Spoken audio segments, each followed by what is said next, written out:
This week's Parsha begins with Pinchas receiving praise and reward for his actions in last week's Parsha, when he killed Zimri, a prince of the Jewish people, and Cosbi, a Midianite woman with whom Zimri was sinning.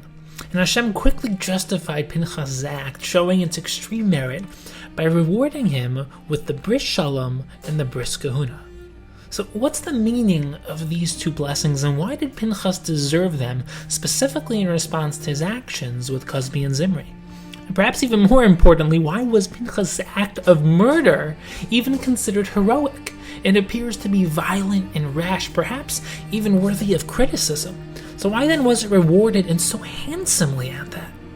So let's try to explain the deep principles behind this episode. The first gift awarded to Pinchas was the Bris Kahuna, an opportunity to join the rest of his family in performing the avodah, the service in the Mishkan, the tabernacle. So why was this gift so befitting? Because Kohanim, priests, served to foster the connection between both Hashem and this world and Hashem and the Jewish people.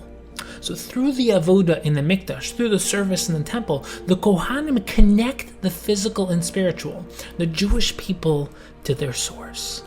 And there are many layers of expression within this idea. The Maharal explains that 7 is the number of the natural. Therefore, all physical and natural components of this world are built off 7s. 7 days in the week, 7 notes in the musical scale, 7 colors in the spectrum of light. And 8 represents going beyond the natural, l'mala min hateva, which is why Bris Milah is done on the 8th day. We take the most physical and potentially animalistic organ and use it to transcend, which is what circumcision is all about. And this is why the miracle of Hanukkah lasted 8 days, and why it came through shemen, oil, which has the same shorish, the same root as Shemona, the number 8. It's therefore no surprise that the gematria, the numerical value of Kohen, is 75, the number directly between 70 and 80, 7 and 8. The Kohen's role is to connect the higher and lower, the spiritual and physical, the infinite and finite. And this is done specifically in the Beis HaMikdash, or the Mishkan, the place of connection between the spiritual and physical, between Hashem and this world. And by killing Zimri and putting a stop to the rampant sin amongst Klal Yisrael, Pinchas both prevented further sin and atoned for their past sins, thereby putting an end to the Mageifa, the plague. And this is the exact job of the Kohen, to help atone for sin and maintain the Jewish people's connection with Hashem. So in doing so, Pinchas earned his right to be a Kohen.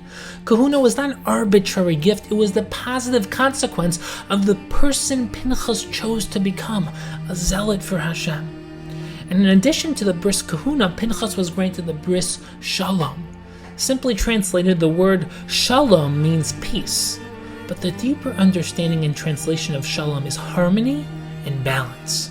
Shalom is not when two parties sit next to each other without hurting one another.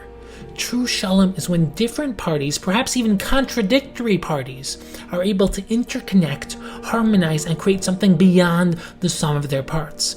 And this is exactly what Pinchas achieved. He created a state of harmony within Klal Yisrael. Beforehand, there was absolute chaos and dysfunction. Klal Yisrael was mired in sin. And Zimri was leading them towards greater and greater levels of chaos and dysfunction.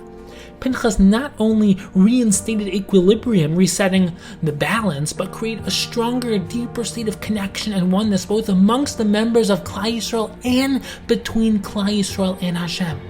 He was the true embodiment of Shalom. The Bris Shalom was a perfect description of what Pinchas had achieved. And this is the incredible story of Pinchas. He was a zealot, a leader, and an enforcer of truth. He stood up for the truth even when no one stood with him, even when his reputation and life itself was on the line. May we be inspired to always strive for the higher truth, to stand up for what we know is right, and to consistently create both external and internal shalom.